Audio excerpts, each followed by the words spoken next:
ഓതുന്നവർക്ക് ഇബാദത്തിന്റെ കൂലിയ. അവരുടെ കണ്ണിന്റെ കാഴ്ച ശക്തി അല്ലാഹു നഷ്ടപ്പെടുത്തി കളയൂല.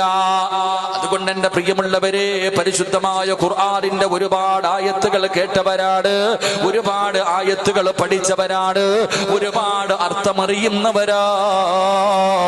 എന്നിട്ടും അല്ലാഹുവിന്റെ പരിശുദ്ധമായ ഖുർആനിനെ നിസാരമായി കാണുന്നവര് കേട്ടോ, അല്ലാഹു നിനക്ക് തരുന്ന ശിക്ഷ എന്തെന്നറിയുമോ?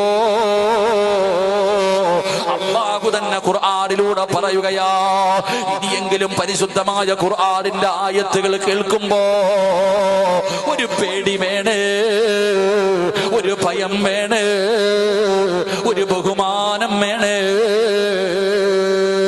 ഇല്ലെങ്കിൽ പടച്ച റബ്ബ് ഖുർആനിലൂടെ പറഞ്ഞു തരികയാണ്, നിങ്ങൾക്ക് വരുന്ന ശിക്ഷ എന്തെന്നറിയുമോ? അല്ലാഹുവിന്റെ ഖുർആൻ പറയുകയാ, വമൻ അളിലമു മിമ്മൻ ദുക്കിറ ബിആയാതി റബ്ബിഹി ഫഅറദ അൻഹാ വനസിയ മാ ഖദ്ദമത് യദാ. അല്ലാഹുവിന്റെ വിശുദ്ധമായ ഖുർആൻ എവിടെന്ന് പറയുകയാ, അല്ലാഹുവിന്റെ പരിശുദ്ധമായ കലാമുണ്ടല്ലോ, ജിബ്രീൽ അലൈഹിസ്സലാം 23 വർഷക്കാലം കൊണ്ട് അല്ലാഹുവിന്റെ പ്രവാചകന്റെ സന്നിധാനത്തിലേക്ക് കടന്നു വന്നിട്ട് ബോധിക്കൊടുത്ത ആ പരിശുദ്ധമായ ഖുർആനിന്റെ ആയത്തുകൾ അവഗണിക്കുന്നവര്, നിസാരമായി കാണുന്നവര്, അതിന് പടച്ചവനെ ഒരു തമാശ പോലെ കാണുന്നവര്, അല്ലാഹു പറയുകയാ, ഏറ്റവും വലിയ അക്രമി നീനാടാടോ. അല്ലാഹുവിന്റെ ഖുർആൻ എവിടെന്ന് പറയുകയാ, ഏറ്റവും വലിയ അക്രമി നീയാ, അല്ലാതെ കൊല ചെയ്യുന്നവനല്ല. അസ്സലാമു അലൈക്കും.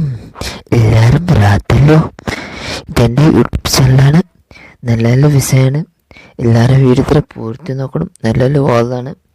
സിറാജ് ഖാസിമിൻ്റെ വാദമാണ്. എല്ലാ വാദമുണ്ട്. പിന്നെ എല്ലാവരും സപ്പോർട്ട് വേണം. പൂർത്തി നോക്കണം വീഡിയോ തരാം. പിന്നെ നല്ല നല്ല വിഷയൻ്റെ വാദമാണ്. എല്ലാം പൂർത്തി നോക്കണം, ഷെയറാക്കണം, സപ്പോർട്ട് വേണം. എൻ്റെ വീഡിയോ കുറച്ച് വീഡിയോത്തിൻ്റെ ടൈം കംപ്ലീറ്റ് ആയിട്ടാണ്. പിന്നെ എല്ലാം ഇതും എല്ലാവരും പൂർത്തി വാദം നോക്കുന്നില്ല. നല്ല നല്ല ബിസിൻ്റെ വാദമാണ്. വേറെ എല്ലാവരും ഷെയറാക്കണം. സപ്പോർട്ട് മെയിൻ വേണ്ടത് നിങ്ങൾക്ക്. നല്ല നല്ല വാദം ഉണ്ടല്ലേ ആണ്. എല്ലാവരും സപ്പോർട്ട് വേണം.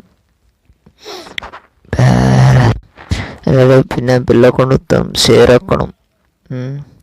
അസ്സലാമു അലൈക്കും.